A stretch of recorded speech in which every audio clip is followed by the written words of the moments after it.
किताब मुकद्दस में से यूहन्ना आरफ का मुकाशवा 20वां बाब। फिर मैंने एक फरिश्ते को आसमान से उतरते देखा, जिसके हाथ में अथाह गढ़े की कुंजी और एक बड़ी जंजीर थी।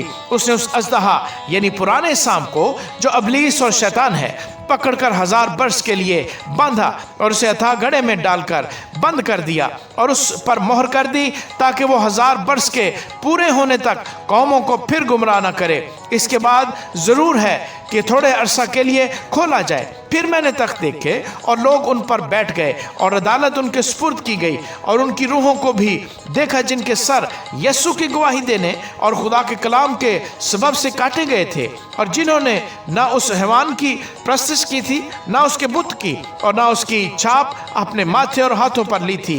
वो जिंदा होकर 1000 वर्ष तक मसीह के साथ बादशाही करते रहे, और जब तक ये 1000 वर्ष पूरे ना हो लिए बाकी मुर्दे जिंदा ना हुए। पहली क़यामत यही है। मुबारक और मुकद्दस वो है जो पहली क़यामत में शरीक हो। ऐसों पर दूसरी मौत का कुछ इख्तियार नहीं, बल्कि वो खुदा और मसीह के काहिन होंगे और उसके साथ 1000 वर्ष तक बादशाही करेंगे। और जब 1000 वर्ष पूरे हो चुकेंगे तो शैतान कैद से छोड़ दिया जाएगा, और उन कौमों को जो जमीन की चारों तरफ होंगी, यानी जूज और माजूज को गुमराह करके लड़ाई के लिए जमा करने को निकलेगा, उनका शुमार समंदर की रेत के बराबर होगा। और वो तमाम जमीन पर फैल जाएंगी और मुकद्दसों की लश्करगाह और अजीज शहर को चारों तरफ से घेर लेंगी, और आसमान पर से आग नाज़िल होकर उन्हें खा जाएगी। और उनका गुमराह करने वाला इब्लीस आग और गंधक की उस झील में डाला जाएगा, जहां वो हैवान और झूठा नबी भी होगा, और वो रात दिन अब्दुल्लाबाद अजाब में रहेंगे। फिर मैंने एक बड़ा सफेद तख्त और उसको जो उस पर बैठा हुआ था देखा, जिसके सामने से जमीन और आसमान भाग गए और उन्हें कहीं जगह ना मिली।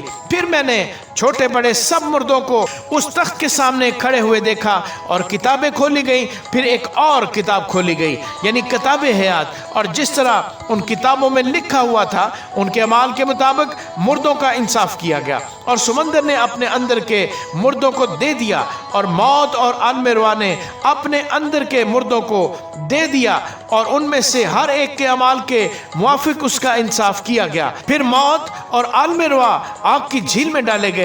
ये आग की झील दूसरी मौत है, और जिस किसी का नाम किताबे हयात में लिखा हुआ न मिला, वो आग की झील में डाला गया। आमीन।